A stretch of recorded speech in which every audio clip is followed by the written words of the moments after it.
We have a few moments remaining. Dr. Gupta, Michael Moore said that many American doctors are demoralized by the current U.S. healthcare system, that a lot of them flat out hate it. You agree? Well, I think for some of the reasons Michael just talked about, with the fact that we have to sometimes go to people outside the system, people who may not be familiar with the patient's care, to get approval for certain things. There's been a lack of autonomy. I'm a neurosurgeon. I sense that very profoundly.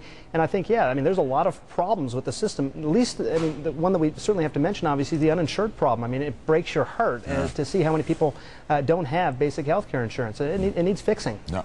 Michael, do you think maybe you overreacted to Sanjay's piece?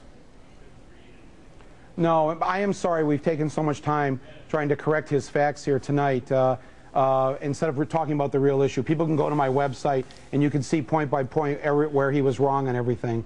But I think the real discussion we should have, Larry, maybe we could do this again, is to talk about what Sanjay just brought up in terms of the 47 million who don't have insurance. 18,000 people die every year for no other reason other than the fact that they don't have insurance. Medical bills are now the #1 cause of bankruptcy in this country. And if I could, I'd just like to say one thing about these wait times in Canada. They always talk about how you got to wait longer in Canada, which is true for some things that are not emergencies. But the reason why you have a little bit longer wait in Canada is because everybody's in line, because they cover everybody. In our country, we've removed 47 million people from the line.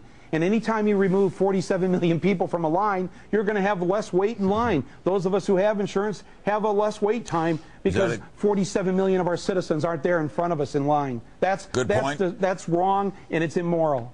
Sanjay, good point. I think it's worth bringing up the numbers. I think Michael's right. I think, you know, for a cardiac catheterization, for example, Michael, which is something you and I both might need one day in our lives, you wait 6 days if it's sort of an emergency in Canada, and up to 60 days for it to be elective. I don't know what you think about those numbers in the United States on average, and I understand the uninsurance problem. I get it. I hear what you're saying on that. But it can take about a day for someone who's not emergent and a few hours for someone who's emergent. I mean, these are the facts. These are the numbers, Michael. I mean, if you had a heart problem, where would you rather be? If you're having chest pain right now and you need a heart catheterization, do you want to be waiting 6 days up to 60 days, or do you want to be taken care of within hours or a day? If I were in England, 71% of the people there get to see the doctor that day or the next day. In Australia, it's 66%. And I mean, all these countries other than Canada are better than us at this, and they spend less money on it than we do.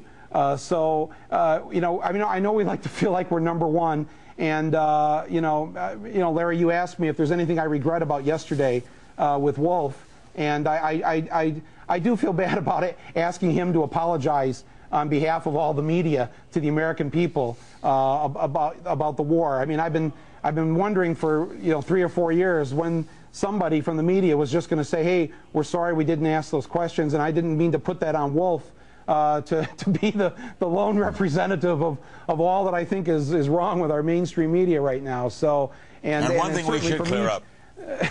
No, you're saying it well. Dr. Gupta, we have less than a minute, and we should clear up. Have you ever had an effect by the fact of who the sponsor is on what you report?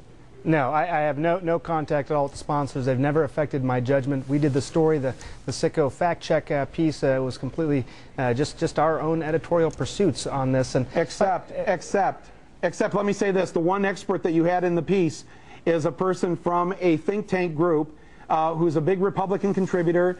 He's done business with Blue Cross, with Aventis, with these other groups. I mean, don't you have a right as a journalist, or a responsibility actually, to tell the public when you're using an expert, this person is a Republican, he's with a think tank that's connected to Tommy Sanjay, we have 20 seconds. You know, his only affiliation is with Vanderbilt University. We checked it, Michael. We checked his conflict of interest. We do ask those questions. Whether or not we disclose it to you specifically. I tell you what, guys, we're going to do this again, and we're going to have a major discussion on health care with both of you, and thank you both. All right, good. Hey, Michael, thanks for raising the issue, Michael. I hope people vote their conscience at the ballot. Michael Moore and Dr. Sanjay Gupta. One quick reminder, you can download our latest podcast by going to CNN.com/Larry King or find it on iTunes.com.